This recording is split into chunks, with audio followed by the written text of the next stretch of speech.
Hello, class.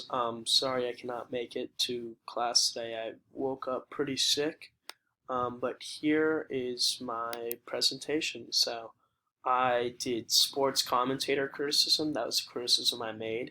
A little bit more on that criticism is that it is. Let's turn down the volume. The best way to explain it's like comparing sports commentary to literature.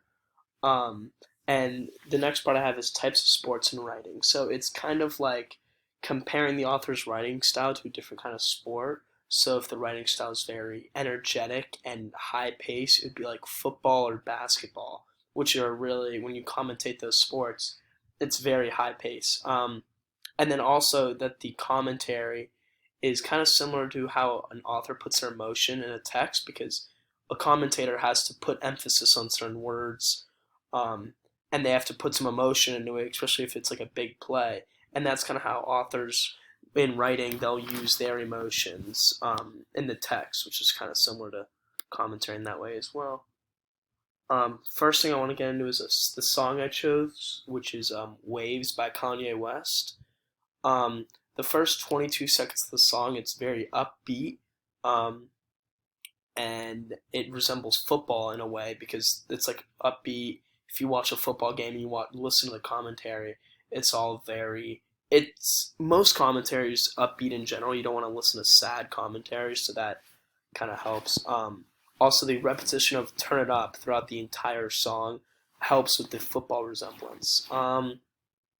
Also resembles boxing commentary with the upbeat tone and the repetition of "Turn It Up" because of some of the word choice, which is from 10 seconds to 13 seconds. He references fighting. Go to the next slide now. The short story I chose was "To Build a Fire" by Jack London. Um, in the story, the narrator is talking about a man, um, and the man doesn't obviously know doesn't know he's there. The man is the narrator is talking about the man and kind of commentating his life story. And when the man does slowly die in the end, the commentator's or narrator commentates very descriptively, which is important for all commentary.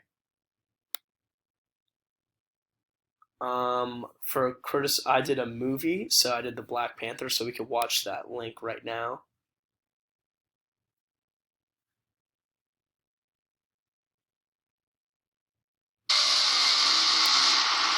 I have seen gods fly. I've seen men build weapons that I couldn't even imagine. I've seen aliens drop from the sky. Yeah. But I have never seen anything like this. How much more are you hiding? Hold up. Let's go.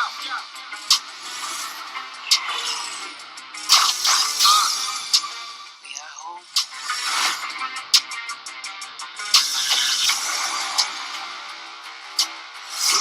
My son, it is your time. Show me my respect and bow down.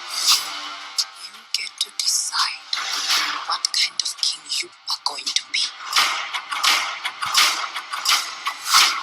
Don't freeze. I never freeze.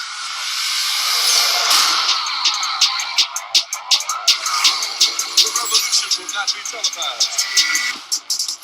Show me my respect and bow down.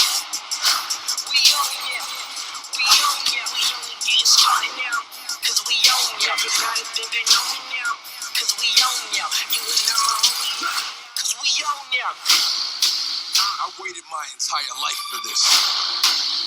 The world's gonna start over. I'ma burn it all. What happens now determines what happens to the rest of the world.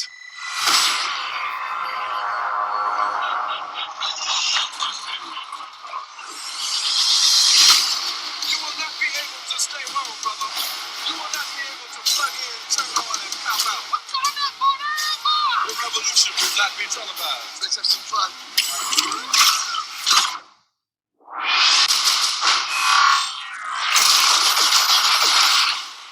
The revolution will be live.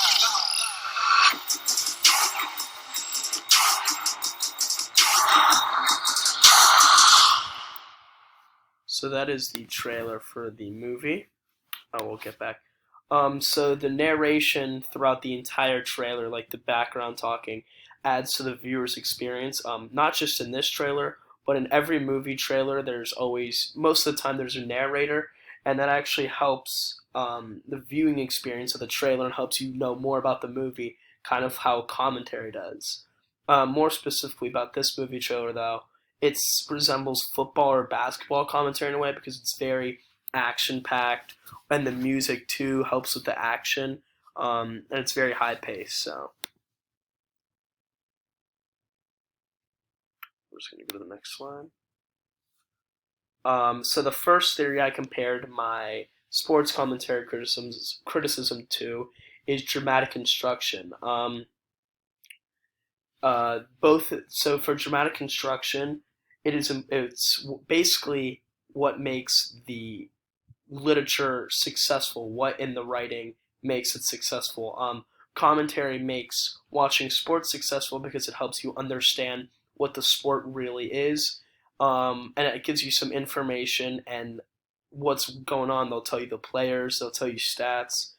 Um, Similar to just dramatic construction, sports commentator criticism also helps influence an audience's thought process. So it will help give them ideas on, oh, who's their favorite player, if a player is playing bad or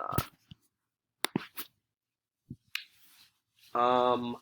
Second criticism that I thought was similar was reader response criticism. So for reader response criticism, taking the readers and listeners into effect.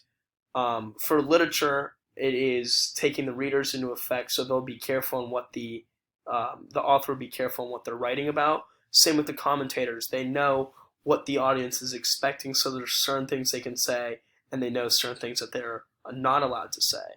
Um, for the no interaction with my criticism, the commentator, there's no actual interaction between a commentator and the people listening, um, kind of like there is with reader response, but there is in a way because they know feedback, but they just don't know in the moment. There's no interaction.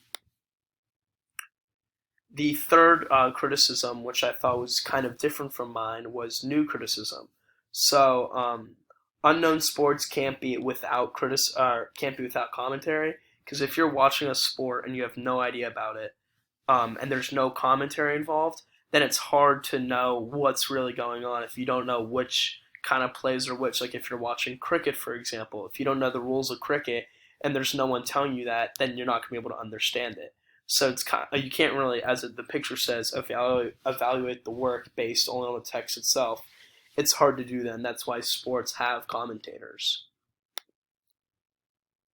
And here's my works cited page for the song and all of my short stories and Owl Purdue.